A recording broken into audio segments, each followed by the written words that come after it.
성령이 역사하니까 진짜 거침없이 복음이 증거되고 또 복음화가 되어지고 구원받은 사람이 날마다 더하여졌다. 날마다 기적과 표적과 이적이 일어난 사도행전의 모습을 볼 터인데, 오늘 저는 이렇게 귀한 역사가 일어날 때 무엇 때문에 그런 일이 일어났는가, 또 그것을 가로막는 것은 무엇인가, 그 와중에 또 우리가 해야 될 일은 무엇이고 또 어떻게 하면 복을 받는 또 복음의 증인이 될 수 있는가, 이에 대해서 한번 보도록 하겠습니다.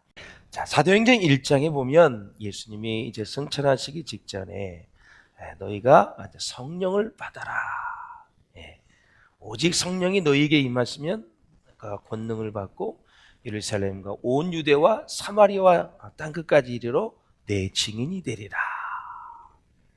그래서 이제 성령이 이 땅에 오심을 말씀하셨어요. 그리고 가룟 유다가 예수님을 배신해서 저주받은 죽음으로 세상을 떠났어요. 대신 마띠아를 세우는 그런 과정이 1장에 나와 있어요. 2장에는 이제 사도행전에 오순절 마가의 다락방에 성령이 임재하게 되죠. 120문도가 성령 충만을 받고 교회가 탄생하면서 거침없이 이제 복음이 증거되게 되고, 그 일한 후 3장에 가면 사도행전에 나면서부터 안진병이 되었던 사람, 걷지 못하는 사람이 제9시 기도 시간에 바로 오후 3시에 베드로가 성전에 기도하러 갈 때에 매일 지나쳤던 사람인데 성령 충만을 받으니까 다르게 보이는 거예요. 매일 구걸만 하는 거지가 아니라 이 사람도 걸어야 되겠다, 그런 마음을 먹고 두 눈이 마주쳤어요. 베드로는 고쳐주고 싶은 생각, 예수의 이름으로 걷게 해주고 싶은 생각, 그 안진뱅이는 일어나고 싶은 생각, 구걸은 했지만 그 눈빛이 예사롭지 않게 다가오는 베드로의 눈치 보고 눈이 마주쳤어요. 내게 은과 금은 없지만 내가 나사렛 예수 그리스도의 이름으로 명하노니 일어나 걸을지어다. 걸었어요. 그래서 안진뱅이가 나면서부터는 안진뱅이가 걷게 되었다.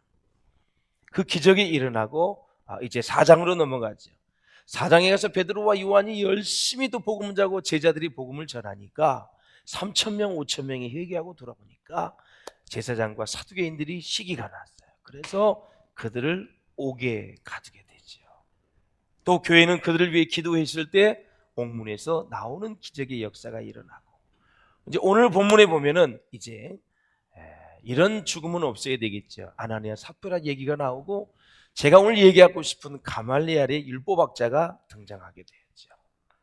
이 문제가 잘 해결된 다음에 6장에 또 교회 문제가 등장합니다. 헬라파 가부와 히브리파 가부가 있었는데 구제 헬라파 가부가 소외되어져서 그 문제를 해결하는 모습이 나오게 되죠. 이제 7장으로 넘어가면은 이제 계속해서 이제 스데반이 복음을 전하다가 순교하는 현장이 나오죠. 8장에 넘어가면 빌립이 사마리아 땅으로 가서 복음을 전하게 되어지고, 그래서 이제 점점 복음이 확산되는 가중에 9장에 드디어 그 사울이 바울로 회심을 하는 역사가 일어나게 되고, 10장에 가면 이제 고넬료가 이제 베드로를 초청해서 이방인들에게 복음이 확산되는 그런 모습을 우리가 볼 수가 있어요. 이렇게 거침없이 복음이 증거되어질 때 5장에 나오는 이 가운데 토막에 있는 이 5장에 있는 내용이 우리로 하여금 많은 교훈을 줄 수가 있어요. 그래서 초대교회 공동생활에 긍정적인 모델과 부정적인 모델이 있어요. 긍정적인 모델을 한다면 바나바를 들 수가 있어요. 착하고 믿음이 충만하고 성령 충만한 사람이에요. 바울이 그렇게 능력을 받았는데도 어느 누구 하나 그를 예루살렘 교회에 세우려는 사람이 없고, 바울이 그렇게 능력을 받았는데 누군가는 세워줘야 되는데 바로 바나바가 그 역할을 감당했죠. 참 좋은 사람, 성숙한 사람, 인격이 괜찮은 사람이다. 자꾸 사람을 세우는 게 중요한 거예요. 내가 쓰려고 하지 말고 자꾸 다른 사람을 세워야 성숙한 사람이에요. 그런데 부정적인 모델이 바로 이제 아나니와 삽비라의 모습.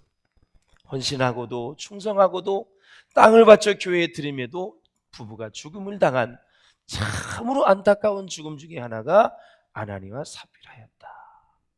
자기가 땅에 판 건 일부를 속여서 하나님 앞에 드렸는데 하나님이 기쁘게 받으실 줄 알고 공동체에서 칭찬을 받을 줄 알았는데 그에게 돌아온 것은 죽음밖에 없었다. 그래서 이 아나니와 삽비라 행위를 베드로는 성령을 속였다, 하나님을 속였다, 주의 영을 시험했다라고 얘기를 하는 거죠. 이런 일이 없으시기를 주의 이름으로 축원합니다. 하나님 주의 영을 시험하시면 안 된다. 5장 29절에 무슨 얘기를 하고 있는지 한번 보세요. 5장 29절에 사람보다 하나님께 순종하는 것이 마땅하니라 그랬어요. 왜냐하면 말씀을 전하는 사도들을 보세요. 주의 사자들이 가서 성전에 서서 이 생명의 말씀을 다 전하라 그랬어요, 사도들에게. 그런데 유대 지도자들은, 종교 지도자들은 이 이름으로 사람을 가르치지 말라, 그러니까 예수의 이름으로 가르치지 말라, 예수님은 가르쳐라, 유대 종교 지도자들은 가르치지 말라, 또 대결이 일어나는 거예요. 복음이 일어나는 것은 항상 대적자들이 있어요. 아주 순풍에 돛을 다는 게 아니에요. 언제든지 그런 사람이 있어요. 조심해야 돼요. 그리고 이겨야 돼요. 그리고 우리는 상당히 그런 일이 일어날 수 있다라는 사실을. 그래서 예수의 이름으로 가르치지 말라 그랬더니 사도들이 사람보다 하나님께 순종하는 것이 마땅하다 그랬어요. 진리를 전하겠다라는 거죠. 복음을 전하여 사람을 구원하겠다라는 사실이죠. 내가 구원받았으니까, 구원받은 놀라운 축복을 받았으니까 다른 사람도 그렇게 받을 수 있도록 하나님이 원하시니까 그렇게 하겠다라는 거죠. 그 다음에 우리 이제 사도행전에서 성전에 대해서 한번 생각해 보았으면 좋겠어요. 성전은 도대체 어떤 장소인가? 복음서에 보면 성전은 예수님에게 있어서 교훈의 장소였다 말씀을 가르치는데 아주 성전이 귀하게 쓰임받았어요. 사도행전에도 보면 성전은 사도들에게 있어서도 말씀을 가르치는 좋은 장소였는데 사도행전 3장 1절 이하에서 보면은 이 사도행전의 저자가 누가잖아요. 누가복음의 저자가 누가잖아요. 누가는 무엇을 강조하냐면 성전이 기도하는 장소이다, 그걸 강조하고, 그리고 성전은 말씀을 가르치는 장소이다. 그러니까 이방인들에게 누가는 복음을 전하는데 이 성전이 아주 말씀을 가르치고 기도하는 장소로서 아주 긍정적인 장소임을 아주 크게 부각시키고 있는 것을 볼 수가 있어요. 그러면 성전은 기도하는 장소라면 그 안에는 누가 있어야 될까요? 기도하는 사람이 있어야 되죠. 기도하는 장소를 강조한다는 것은 기도하는 사람이 필요하다는 얘기를 하고 있는 거죠. 말씀을 가르치는 곳이 성전이라는 것은 계속 성전 안에서 말씀을 가르침을 받는 사람들이 많아야 된다는 것을 얘기하는 거죠. 성전에서는 또 뭐예요? 영과 진리로 예배하라고 말씀했잖아요. 예배하는 사람이 가득 차고 넘쳐야 될 줄로 믿습니다. 주일에는 어김없이 하나님 앞에 예배를 드리고 우리가 공예배 시간에 어김없이 하나님 앞에 예배를 드리는 것이 사도행전의 역사를 이루어가는 우리가 해야 될 일이다라는 거죠. 대배가 중요하고 수요 불기도는 덜 중요하고 새벽 기도는 더 덜 중요하고 그 순예배는 더 덜 중요하고 그게 아니다. 예배는 하나님 앞에 드리기 때문에 가치는 똑같다라는 사실. 다만 주일날은 주님이 부활하신 날이에요. 죽으셨다가 3일 만에 부활하신 날, 이 날을 기념하는 날이기 때문에 정말 주일 예배는 생명을 걸고 드려야죠. 할렐루야. 이런 이 사도행전에 나오는 그런 주제들을 살펴보면은 내 신앙생활을 어떻게 해야 될 것이 답이 나오거든요. 또 중요한 건 사도들의 기독론적 증언이 나오고 있어요. 기독은 예수라 그랬어요. 예수를 증언하는데 예수님은 유대 백성들에 위해서 십자가에 달려 죽으신 분이에요. 그 죽은 예수를 하나님이 다시 살리셨다 말씀하고 있는 거예요. 그래서 가는 곳곳마다 예수의 복음이 증거되고 있어요. 어디를 가든지 여러분 예수님은 나의 죄를 위해서 죽으시고 죽은 지 3일 만에 부활하셨다고 그렇게 증거할 수 있기를 주의 이름으로 축원합니다. 예수가 중심이 돼야 되는 거예요. 예. 그래서 사랑하는 여러분, 이렇게 사도들의 증언을 보면 예수님은 유대 백성들에 의해서 죽임을 당했지만 부활하신 분이고 거룩하고 의로우신 분이고 그리고 생명의 주가 되신다. 이것을 끊임없이 전했을 때 대제사장들과 충돌이 일어남에도 불구하고 우리는 하나님께 순종하는 것이 마땅하니라. 사람보다 하나님께 순종하는 것이. 그 다음에 이제 가말리엘 교법사에 이제 권면이 나오게 되죠. 내용은 그렇습니다.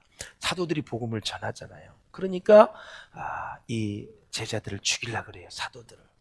그때 가말리엘이 나선 거예요. 율법학자가. 죽이지 말아라. 왜 그러느냐?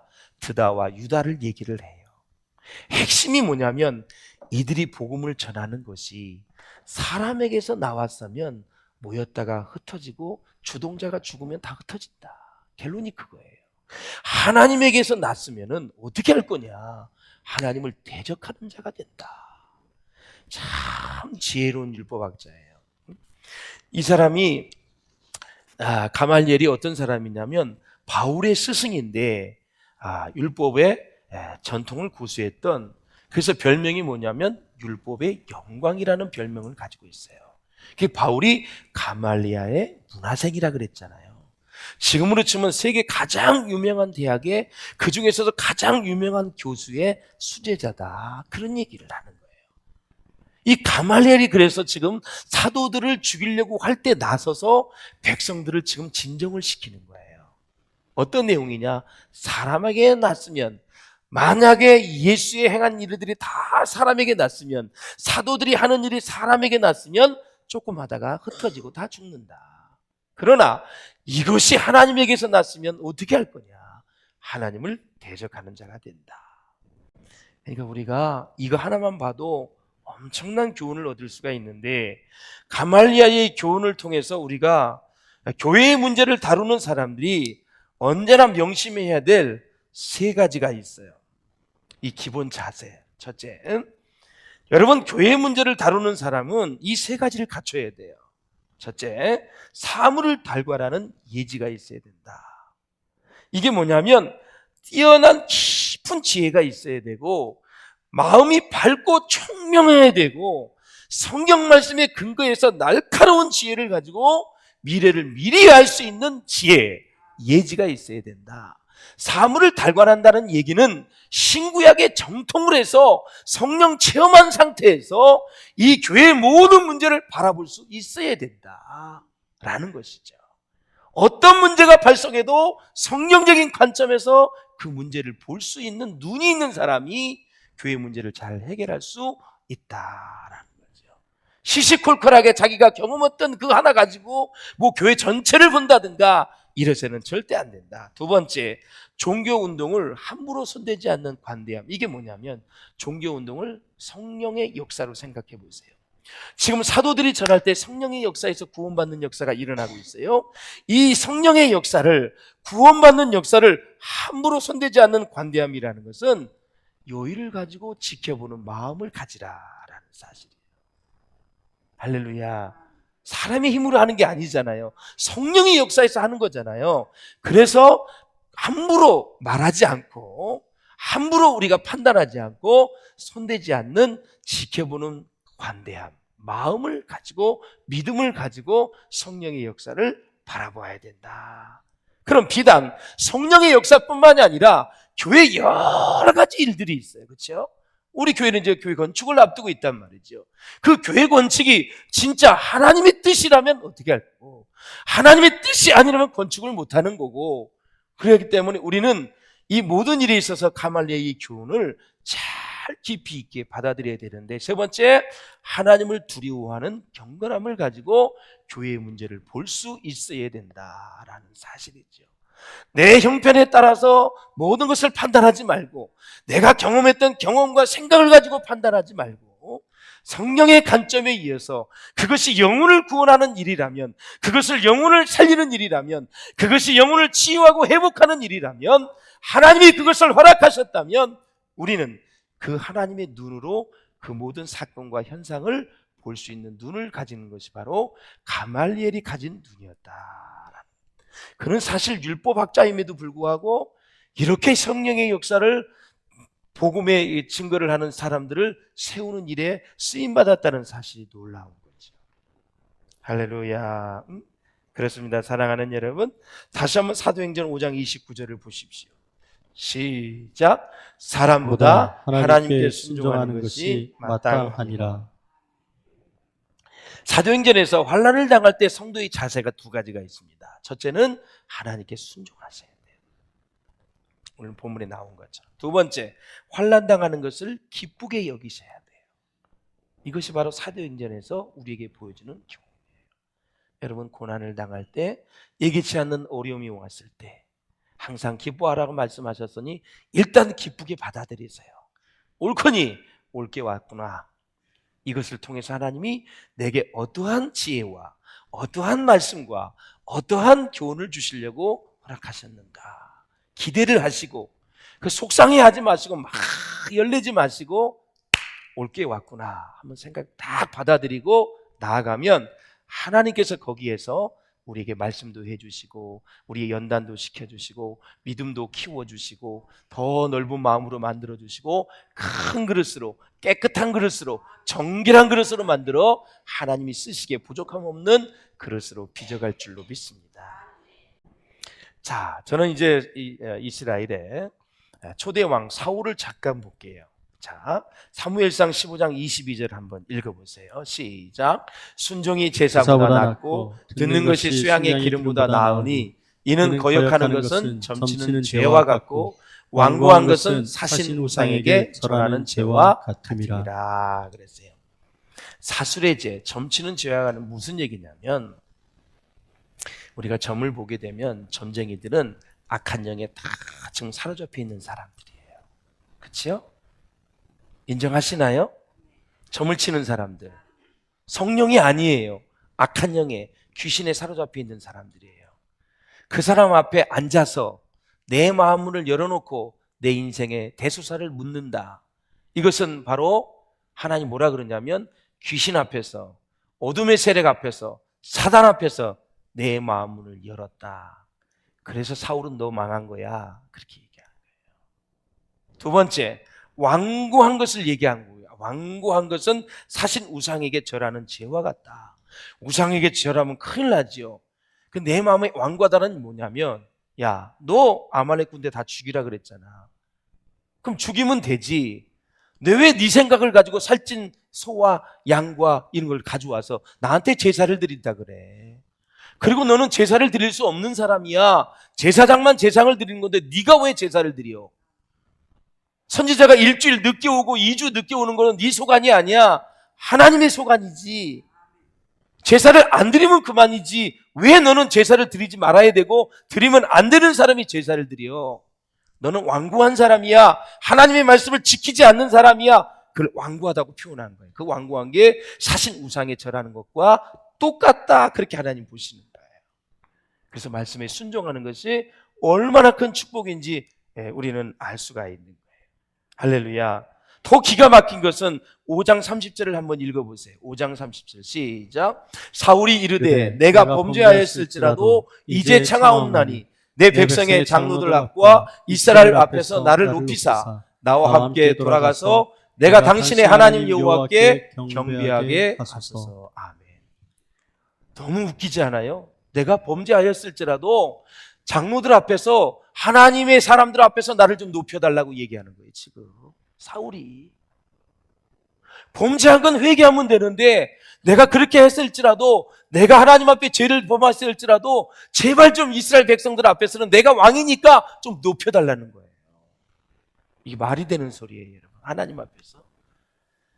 그러니까 하나님이 내가 너를 이스라엘 왕 삼은 것을 후회한다.